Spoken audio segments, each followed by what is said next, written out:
It was a warm afternoon when the glass doors of the prestigious Crown Luxury Motors dealership slid open with a soft hiss, letting in a gust of fresh spring air, along with a casually dressed man named Marcus Allen. The dealership stood gleaming like a palace of wealth and status, filled with polished chrome, spotless marble floors, and rows of shining cars that looked less like machines and more like works of art. Salespeople in crisp suits strolled confidently between displays, offering practiced smiles to customers who looked the part, men in tailored suits, women with designer handbags, and couples who carried themselves with the air of belonging. Marcus, however, did not fit into that mold, at least not by appearance. He wore a simple polo shirt, a pair of faded jeans, and sneakers that had clearly seen better days. His hair was neatly cut, his posture calm, but there was nothing about him that screamed millionaire, let alone owner.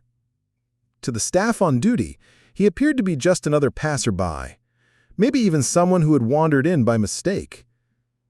As Marcus stepped further into the showroom, he took a slow breath, allowing himself a moment to admire the vehicles he had been eyeing for months during the final stages of his business deal.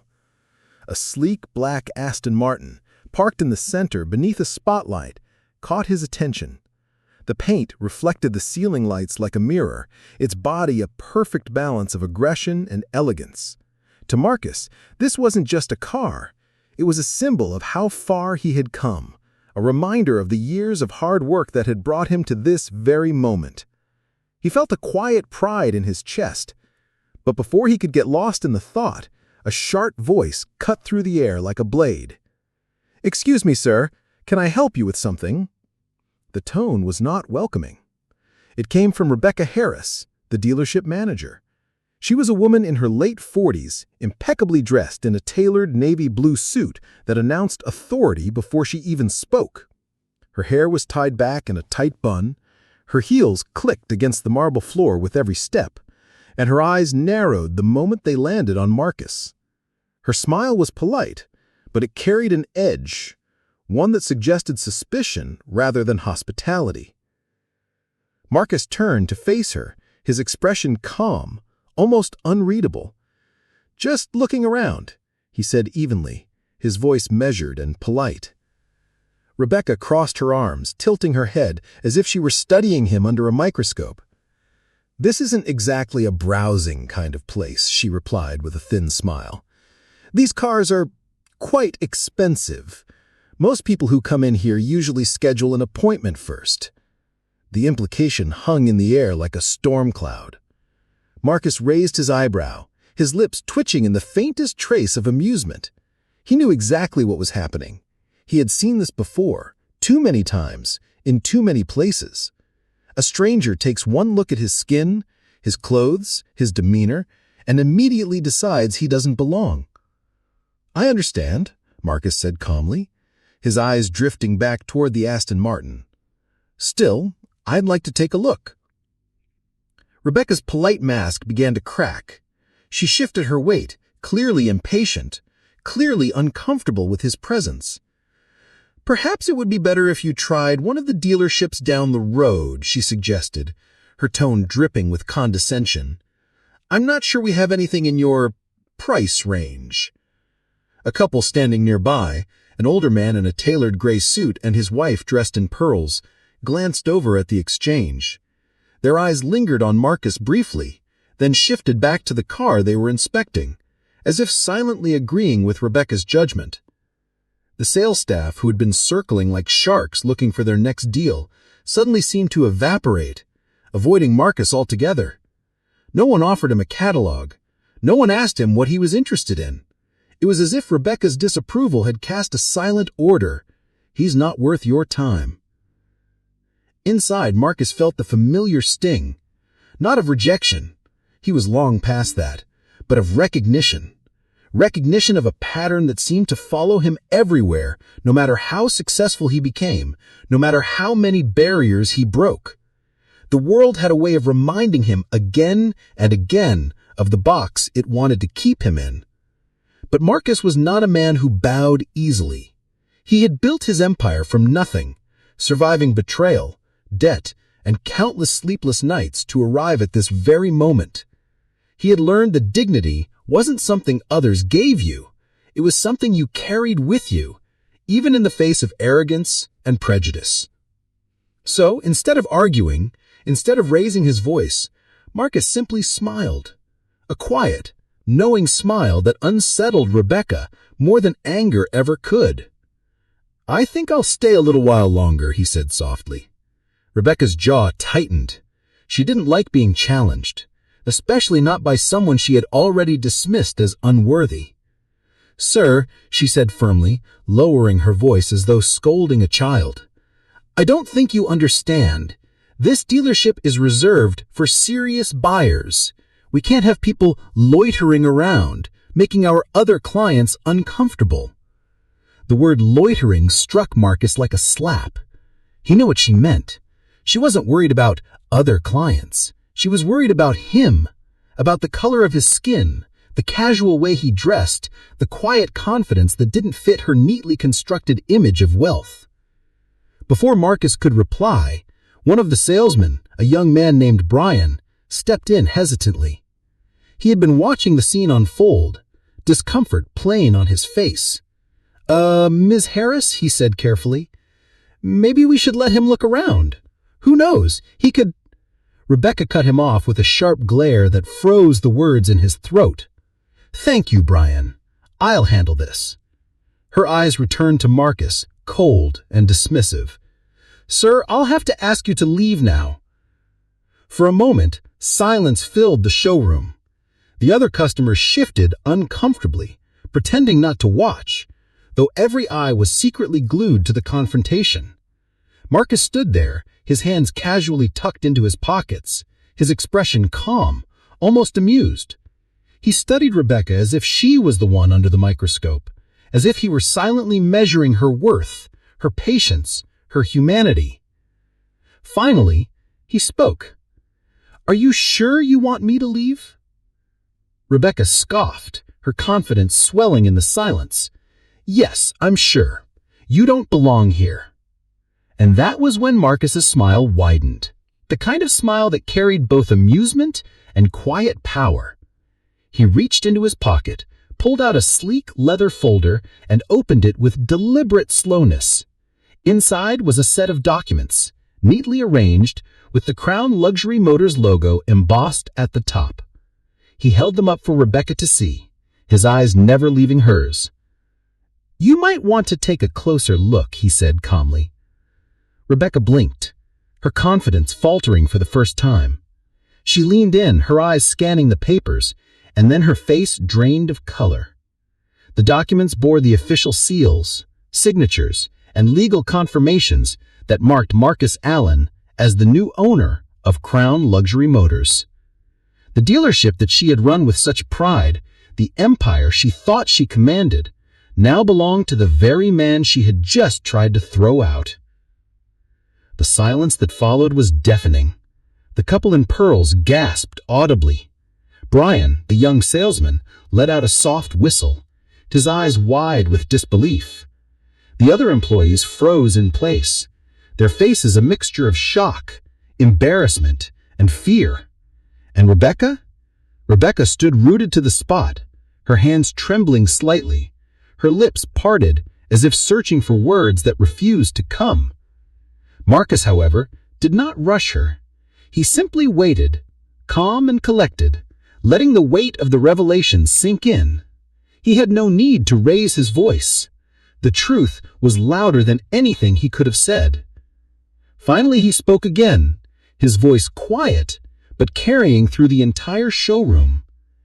"You see, Miss Harris, appearances can be deceiving. Perhaps next time, you'll think twice before deciding who belongs and who doesn't." And then Marcus smiled again, a smile that conveyed both empathy and understanding. The silence that followed was deafening. Finally, "I think I'll handle it from here," Marcus said quietly, uttering those last three words, audibly, as if to signify that he was now in charge. The silence in the showroom stretched on like an eternity.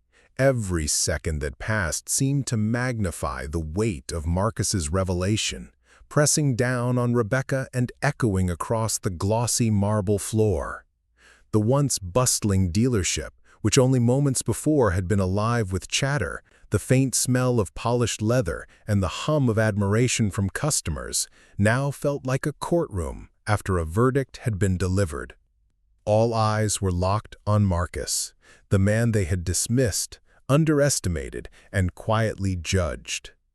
Rebecca's lips trembled as she clutched the folder in her hands, her knuckles turning white as if gripping it tightly could somehow erase the words she had just read. Her mind scrambled for excuses, explanations, anything that could save her dignity. But the truth was undeniable. The documents bore every seal of authenticity, every legal confirmation that left no room for doubt. Marcus Allen was not just a visitor in this dealership, he was its rightful owner. The crown that she believed rested on her head now sat firmly upon his. A flush crept across her face, part anger, part humiliation. She had spent years cultivating her authority within these walls, years building her image as the gatekeeper of luxury, the woman who knew which clients were worth her time and which weren't. And now, in the span of just a few minutes, her arrogance had been exposed for all to see. Customers whispered behind their hands, staff members exchanged uneasy glances, and a quiet storm brewed within Rebecca's chest. Marcus, however, stood unshaken. His posture was relaxed, his expression calm, his eyes steady. He didn't gloat, didn't raise his voice, didn't humiliate her further because he didn't need to. The weight of her own actions did that for him. Instead, he simply slipped the folder back into his pocket, clasped his hands together, and allowed the silence to linger just long enough to etch the lesson deep into the hearts of everyone watching. Finally, Marcus spoke, his voice measured but carrying the strength of unshakable authority. "I didn't come here today to make a scene. I came to see the place that, as of last week, became part of my portfolio. But what I've seen tells me something much more important than the condition of these cars." His gaze swept across the showroom, pausing briefly on each employee before returning to Rebecca. "It tells me about the condition of the people who run it." A murmur rippled through the room. Some employees shifted uncomfortably, others lowered their eyes to the floor, unwilling to meet Marcus's steady gaze. Rebecca opened her mouth as if to speak, but Marcus lifted a hand, calm, but commanding enough to silence her instantly. "This dealership," he continued, "is not just about selling cars. It's about the experience we give people the moment they step through those doors. Whether they're wearing a suit and tie or jeans and sneakers, whether they walk in with a briefcase or empty hands, they deserve respect. Every single one of them. Because you never know who you're talking to or what they might carry with them. Sometimes it's wealth, sometimes it's influence, and sometimes it's just the dignity of being human." The words struck like lightning, not loud, but powerful enough to burn into the conscience of everyone present. Brian, the young salesman who had tried to intervene earlier, straightened his shoulders, his expression caught somewhere between pride and relief. A few customers nodded subtly, their eyes gleaming with admiration for Marcus's composure. And Rebecca? She stood frozen, her pride stripped bare, her authority dismantled not by shouting or confrontation, but by the quiet force of truth. Marcus took a slow step forward, placing his hand on the hood of the Aston Martin he had admired earlier. "This," he said softly, almost to himself, "is just metal and taint. Beautiful, yes, but meaningless if the people inside this building don't reflect the same excellence." His eyes lifted again, locking with Rebecca's. "And right now, what I see is not excellence. What I see is arrogance." Rebecca flinched at the word, her cheeks burning red. The employees glanced at one another, the tension in the room thick enough to cut with a knife. Yet Marcus's voice never rose. It remained steady, calm, a quiet storm that didn't need thunder to command respect. He turned then, addressing the entire showroom. "Let me make this clear. I didn't come here today to make a scene. I came to see the place that, as of last week, became part of my portfolio. But what I've seen tells me something much more important than the condition of these cars." His eyes lifted again, locking with Rebecca's. "It tells me about the condition of the people who run it." Another murmur rippled through the room, all eyes for now averted glances, no one wanting to meet Marcus's intense gaze. Rebecca finally found her voice, though it quivered as she spoke.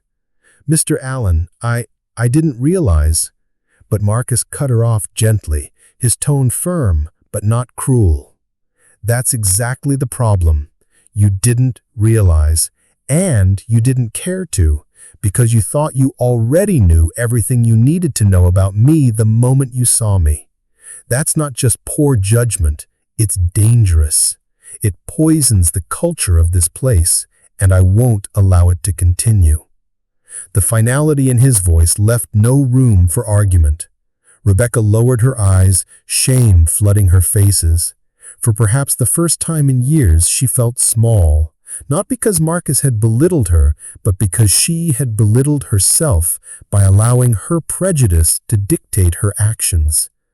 Marcus turned his attention back to the room, his voice softening but still resolute. "There will be changes here. Some of you may welcome them, some of you may resist them, but make no mistake, change is coming. Because this dealership isn't just mine now, it's ours. And the way we treat people will reflect not just on me, but on every single person who works here." He paused, letting the weight of his words settle before adding quietly, "If you can't stand behind that, then you don't belong here." The silence that followed was heavier than before, but different. It wasn't the silence of judgment or dismissal. It was the silence of reflection, of people realizing that they had just witnessed something unforgettable. A moment when the balance of power shifted, not through anger or violence, but through truth spoken with unshakable conviction. And as Marcus stood there, calm and resolute, the message was clear. This was no longer Rebecca's kingdom. It was his. And he would rule it not with arrogance, but with justice. The weight of Marcus's words didn't just linger in the air. It seeped into the very foundation of the dealership, rewriting its story in real time. What had begun as a routine day, with the usual rhythm of sales pitches, phone calls, and the gleam of polished chrome, was now something entirely different.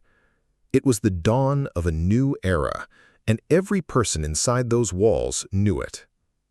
Marcus didn't waste time. He understood that speeches could inspire, but it was actions that transformed. The very next day he returned, not in the casual jeans and jacket that had sparked the storm, but in a sharp, tailored suit. It wasn't vanity that guided his choice, but symbolism. He wanted to send a message. Respect was not bound to attire, but appearances could be tools, and today he wielded them with purpose. The employees gathered in the main showroom for the first official staff meeting under his new owner. Nervous whispers rippled through the group. Some were hopeful, like Brian, whose quiet defense of Marcus had not gone unnoticed. Others were uneasy, worried about what changes might mean for their positions or the power they thought they held. And then there was Rebecca. She stood rigid, her posture erect, her chin lifted, trying to mask her unease with a veneer of professionalism. But inside, she was reeling. Marcus stepped forward, his presence commanding without effort. He didn't stand behind a podium or a desk. Instead, he stood among them, as though to erase the invisible line between owner and employee. His eyes scanned the room, making deliberate contact with each person. He wanted them to know he saw them, not as cogs in a machine, but as individuals. I know yesterday was a shock, and for some of you, it might have felt uncomfortable. That's okay. Change is uncomfortable, but discomfort is where growth begins. A murmur of agreement stirred. Marcus continued. This dealership has all the ingredients of greatness: a strong reputation, loyal customers, and a talented team. But greatness isn't just about numbers, it's about culture. And the culture here has cracks that can destroy everything if they're not addressed. He paused, letting the silence draw them in. From this day forward, there will be no place for arrogance in this building. There will be no room for judging people by how they look, what they wear, or what assumptions you've made about them. We sell cars, yes, but what we're really selling is trust, respect, and experience. And that starts with how we treat people, not just the ones who sign big checks, but everyone who walks through that door. Brian's eyes gleamed with quiet pride. Rebecca shifted uneasily. Marcus's tone softened. He said, "I know some of you are nervous. You wonder what role you'll play under my leadership. So let me be clear. If you share this vision, if you are willing to embrace respect as the foundation of everything we do, you'll find yourself not just working for me, but working with me. You'll grow. You'll thrive. You'll build something that lasts." His eyes darkened slightly as he added, "But if you resist it, if you cling to arrogance and prejudice, then you will have no place here." The words were not shouted, but they carried the weight of finality. After the meeting, Marcus made it a point to meet with individuals. His first stop was Brian. The young salesman stood nervously near his desk, unsure if Marcus had even remembered his attempt to intervene yesterday. "Brian," Marcus said, extending a hand, "you showed courage yesterday when it would have been easier to stay quiet. I don't forget things like that. Keep doing what you're doing, and you'll go far." Brian's handshake was firm, his voice steady, but filled with gratitude. "Thank you, sir. That means more than you know." Next came Rebecca. She was in her office, pretending to shuffle papers when Marcus walked in. The polished glass walls of her office no longer felt like her sanctuary. They felt like a cage, exposing her to the scrutiny she had once believed herself immune to. "Rebecca," Marcus began, his voice steady, but not unkind, "you've been running this dealership for years. You know the ins and outs, the people, the processes. That experience is valuable. But experience without humility is dangerous. Yesterday was a hard lesson for you and for everyone else. The question is, what will you do with it?" Rebecca's throat tightened. She wanted to defend herself, to explain that she was only doing her job, that she had been protecting the dealership's image. But, deep down, she knew the truth. Her judgment hadn't been about the dealership, it had been about her pride, and pride had betrayed her. I made a mistake," she admitted, her voice barely above a whisper, "and I'll do better." Marcus studied her for a long moment before nodding. "Then prove it. Not to me, but to yourself, and to everyone who looks to you for leadership." The conversation was short, but its impact was profound. Rebecca realized that Marcus hadn't humiliated her further. He hadn't fired her on the spot, though he easily could have. Instead, he had offered her something rare, the chance at redemption. Over the next few weeks, the dealership began to change in subtle but powerful ways. Marcus implemented new training programs focused not just on sales tactics, but on empathy and respect. Employees were encouraged to share stories of how they had once been underestimated or dismissed, and those stories became fuel for growth. Slowly, the culture shifted. Customers noticed. They weren't just buying cars, they were being welcomed, listened to, and valued. One afternoon, a young woman walked in wearing worn-out clothes and carrying a backpack that had clearly seen better days. Before, she might have been ignored or brushed aside, but now the staff greeted her warmly, offered her a seat, and listened to her needs. To everyone's surprise, she wasn't just browsing. She was there to purchase a car outright, paying in cash from years of hard savings. Her eyes filled with tears as she signed the papers, whispering, "I didn't think I'd be treated this kindly in a place like this." Stories like hers spread, transforming the dealership's reputation. What had once been seen as an exclusive showroom for the elite became known as a place where anyone could walk in and be treated like family. Sales grew, employee morale skyrocketed, and Marcus's vision came alive. Through it all, Marcus remained grounded. He often reflected on his own journey, the countless times he had been underestimated, dismissed, or told he didn't belong. He thought about the sting of those moments and how they had shaped him, not into someone bitter, but into someone determined to build spaces where dignity could never be denied. One evening, as he stood in the quiet showroom after hours, the lights dimmed and the cars gleaming like silent sentinels, Marcus allowed himself a rare smile. The dealership wasn't perfect yet. No place ever truly was. But it was changing. And in that change lay the proof that prejudice could be dismantled, one act of respect at a time. The final moral was simple but unshakable. Never judge someone by the surface. Behind every face, every outfit, every first impression lies a story you cannot see. To dismiss it is to dismiss humanity itself. Respect costs nothing, but its impact is priceless. And so, the man who had once been told he didn't belong in a luxury showroom now owned one and had transformed it into a place where everyone belonged.